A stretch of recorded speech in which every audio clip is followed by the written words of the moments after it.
Hello, मेरा नाम सचिन है और हम आपके साथ पढ़ने जा रहे हैं लाइंस एंड एंगल्स। इसके पहले वाले लेक्चर में हमने पढ़ा था कि कितने टाइप्स के एंगल्स होते हैं, टाइप्स ऑफ एंगल्स। जैसे कि हमने उसमें पढ़ा था acute angle, right angle, Optus angle और स्ट्रेट एंगल और रिफ्लेक्स एंगल। 5 टाइप्स के एंगल्स के बारे में हमने पढ़ा था। लेकिन इस लेक्चर में हम पढ़ेंगे कि पेयर ऑफ एंगल्स कितने होते हैं। ये कोई स्पेशल एंगल नहीं है।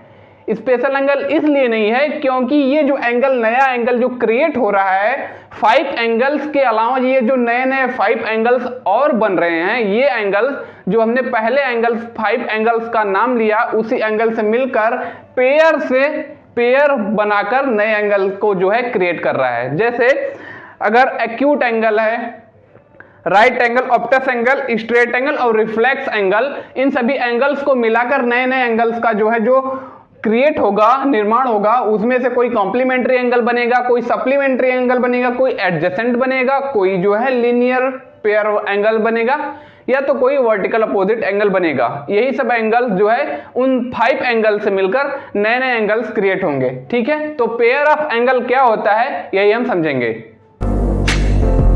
आइए जानते हैं पेयर ऑफ एंगल्स क्या होता है। तो इसमें हम सबसे पहले पढ़ेंगे कॉम्प्लीमेंट्री एंगल। कॉम्प्लीमेंट्री एंगल क्या होता है?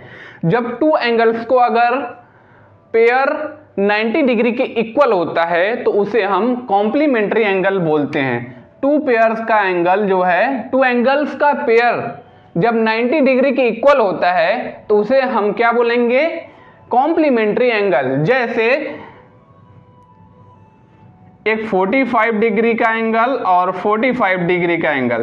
ठीक है, अगर दोनों का पेयर बनेगा तो कितने के बराबर होगा? 90 डिग्री के बराबर होगा। तो ये कौन सा एंगल है? ये है कॉम्प्लीमेंट्री एंगल। या तो एक 35 हो और 35, 45, 50, 90, ये 55 डिग्री का हो तो कितना डिग्री हो जाएगा? ये हो जाएगा 5, 5, 10 हो गया 1 और 5, 3, 8, 1, 9, ये हो गया 90 डिग्री का। तो ये भी एक क्या है? कॉम्प्लीमेंट्री एंगल है। मतलब ये कि या तो 40 और प्लस 50 2 एंगल्स का पेयर हो। ठीक है, 2 एंगल्स का पेयर अगर 90 डिग्री के इक्वल हो रहा है तो वो क्या होगा? कॉम्प्लीमेंट्री एंगल होगा। कोई एंगल इस तरीके से बन रहा है, एक इस तरीके से, एक 40 डिग्री का एंगल है और एक 50 डिग्री का, तो दोनों का पेयर क्या बनाएगा? एक कॉम्प्लीमेंट्री एंगल को बनाएगा। सबसे सीधी ये बात कि कॉम्प्लीमेंट्री एंगल क्या होता है? जब 2 एंगल्स का पेयर 90 डिग्री के इक्वल होता है उसे हम बोलते हैं कॉम्प्लीमेंट्री एंगल।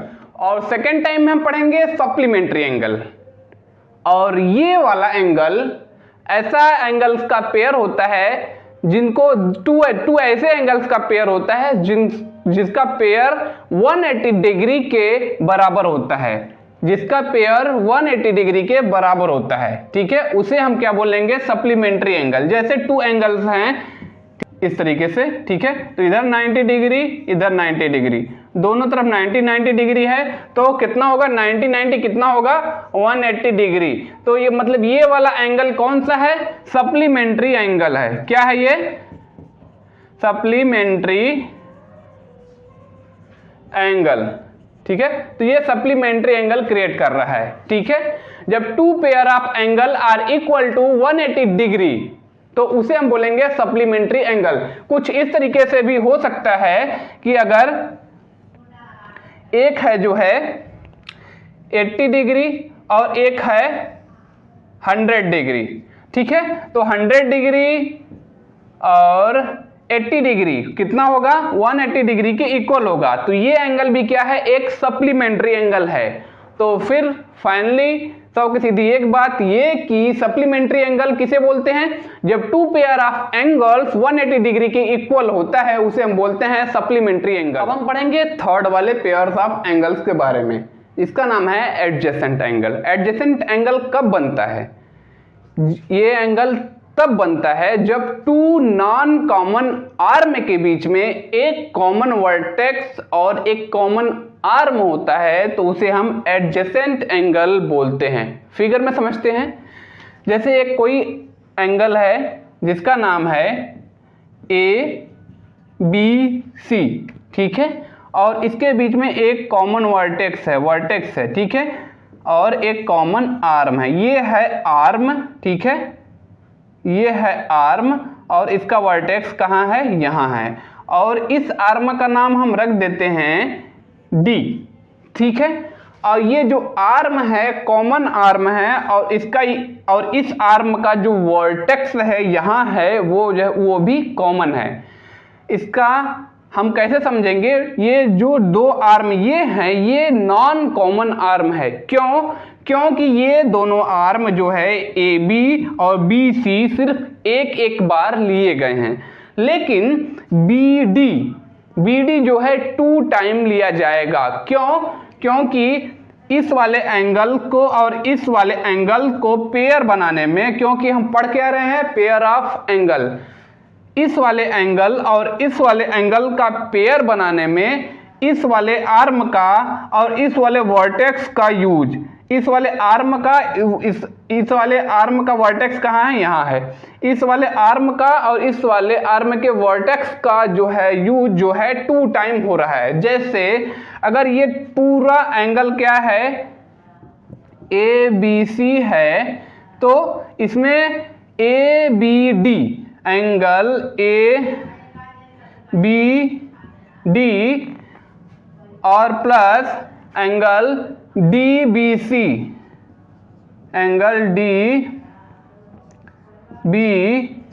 क्या है, इक्वल है।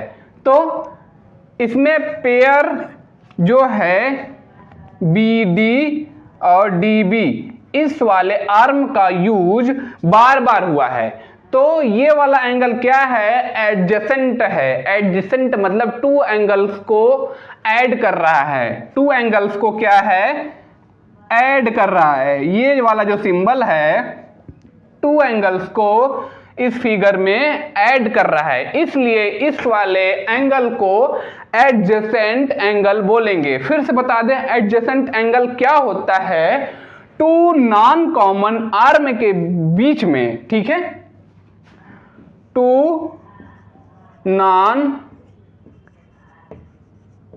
कॉमन आर्म के बीच में एक क्या होता है, 2 नॉन कॉमन आर्म के बीच में कॉमन वर्टेक्स होता है। क्या होता है, 1 कॉमन वर्टेक्स और 1 कॉमन आर्म, ठीक है। तो ये है 2 नॉन कॉमन आर्म के बीच में, 2 नॉन कॉमन आर्म कौन सा है, AB और BC है, इसके बीच में एक कॉमन आर्म है, ठीक है। 2 नॉन कॉमन आर्म के बीच में एक कॉमन आर्म है और एक कॉमन वर्टेक्स है, तो इसलिए ये एंगल कौन सा है, एडजेसेंट एंगल है। 2 नॉन कॉमन आर्म के बीच में एक कॉमन वर्टेक्स और एक कॉमन आर्म होता है, तो जो एंगल बनता है, जो एंगल का पेयर बनता है, पेयर मतलब जोड़ा, एक एंगल ये है, एक एंगल ये है, एक एंगल है ABC ABD और DBC, ठीक है, 2 एंगल्स का पेयर बनता है इस तरीके से, तो उसे हम एडजेसेंट एंगल बोलते हैं। अब हम पढ़ेंगे 4th वाले पेयर ऑफ एंगल्स के बारे में, जिसे हम बोलेंगे linear pair of angle. Linear pair of angle मतलब ये कि ये कैसा होता है, किस तरीके से पेयर बनाता है कि ये लीनियर पेयर हो जाता है। इसमें 2 ऐसे कॉमन आर्म होते हैं जो एक ही लाइन में होते हैं, 2 ऐसे कॉमन आर्म होते हैं जो एक ही लाइन में होते हैं। जैसे एक लाइन खींचा AB, ठीक है, ये एक ऐसा आर्म है, एक पहला वाला आर्म है, फिर AB है, फिर BC, ठीक है, AB पहला आर्म क्या है, AB, दूसरा आर्म है BC, इसके ऊपर एक कॉमन आर्म और कॉमन वर्टेक्स जो है अगर बना दिया जाए, एक लीनियर में 2 नॉन कॉमन आर्म के बीच में एक कॉमन आर्म और एक कॉमन वर्टेक्स अगर बना दिया जाए, तो इस तरीके से जो एंगल बनेगा वो होगा लीनियर पेयर ऑफ एंगल। क्या बनेगा, लीनियर पेयर ऑफ एंगल। ये जो लीनियर पेयर ऑफ एंगल है लगभग इक्वल है सप्लीमेंट्री एंगल के बराबर, क्योंकि सप्लीमेंट्री एंगल में क्या होता था, सप्लीमेंट्री एंगल में टू एंगल्स का पेयर 180 डिग्री के बराबर होता था। सप्लीमेंट्री एंगल में क्या होता था, पेयर ऑफ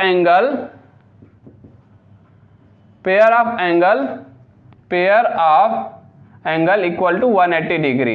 ठीक है, इसमें सप्लीमेंट्री एंगल में क्या होता था, पेयर ऑफ एंगल 180 डिग्री के बराबर होता था। मतलब ये कि टू ऐसे एंगल्स का पेयर जिसे ऐड करने पे 180 डिग्री के बराबर आए तो वो क्या होता था, सप्लीमेंट्री एंगल होता था। ठीक इसी तरीके से लीनियर पेयर एंगल में भी यही होता है, टू नॉन कॉमन आर्म के बीच में, टू नॉन कॉमन आर्म कौन सा है, ए बी और बी सी है, इसके बीच में एक कॉमन वर्टेक्स और कॉमन आर्म जो है जब क्रिएट किया जाता है तो वो भी क्या होता है, लीनियर पेयर ऑफ एंगल बनाता है। लीनियर पेयर ऑफ एंगल इसमें जैसे इसमें 180 डिग्री के बराबर होता है पेयर ऑफ एंगल, इसमें भी लीनियर पेयर ऑफ एंगल में भी क्या होता है, 180 डिग्री के बराबर होता है इसका एंगल। पेयर ऑफ एंगल क्या होता है,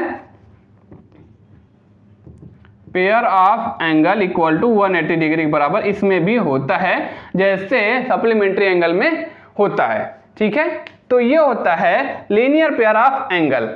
ये लीनियर पेयर ऑफ एंगल इस ए बी सी, ये इसका नाम डी रख देते हैं। ठीक है, तो angle A B C, angle A B C equal to angle A B D plus angle D B C, D B C. ठीक है, तो डी बी और बी डी क्या है, इसमें डी बी या तो बी डी, ये जो है इसका कॉमन आर्म है एक नॉन कॉमन आर्म के बीच में, जो नॉन कॉमन आर्म ये जो दोनों है ये एक लीनियर एकदम लाइन में है। ठीक है, तो ये है लीनियर पेयर ऑफ एंगल। तो ये क्या हो जाएगा, angle A B C total कितना है 180 डिग्री, और इसमें अगर एक को अगर हम 45 ले लें, हाँ एक को अगर हम 100 ले लें तो दूसरा वाला कितना होगा, 80 होगा। ठीक है, तब ना 180 डिग्री के इक्वल होगा। तो ये है linear pair of angle. Linear pair of angle एकदम सप्लीमेंट्री एंगल्स के बराबर जैसा होता है। हम पढ़ेंगे फिफ्थ वाले पेयर ऑफ एंगल्स के बारे में।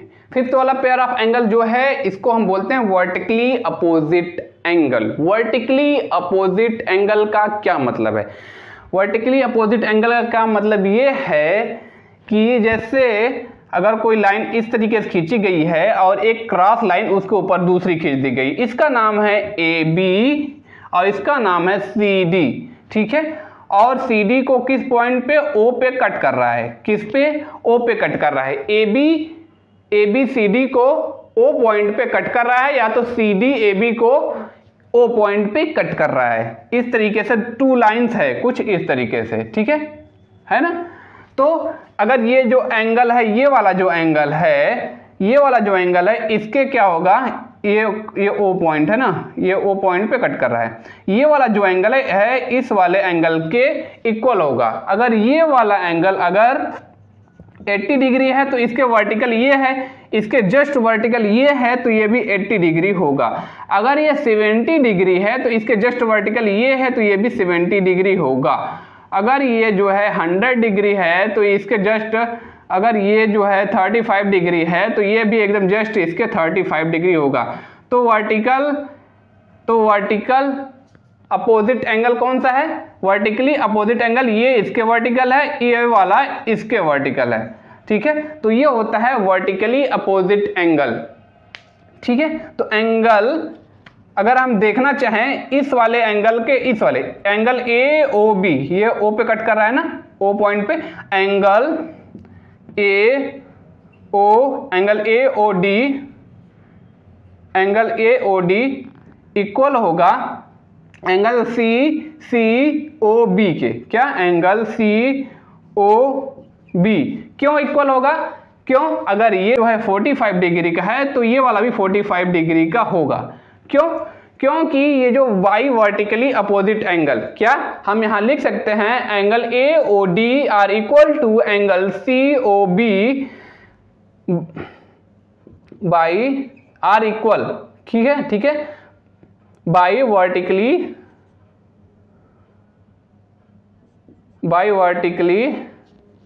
Opposite angle, by vertically opposite angle. तो ठीक है, समझ में आ गया होगा कि कॉम्प्लीमेंट्री एंगल क्या होता है, सप्लीमेंट्री एंगल क्या होता है, एडजेसेंट एंगल क्या होता है, लीनियर पेयर एंगल क्या होता है, वर्टिकली अपोजिट एंगल क्या होता है। ठीक है, और ये भी समझ गए होंगे कि ये जो सप्लीमेंट्री एंगल होता है लगभग इक्वल होता है लीनियर पेयर एंगल के जैसा ही होता है। ठीक है, तो बात समझ में जरूर आई होगी। मुद्दे की बात है कि चैनल को सब्सक्राइब करिए और वीडियो को लाइक करिए, और बस बाय।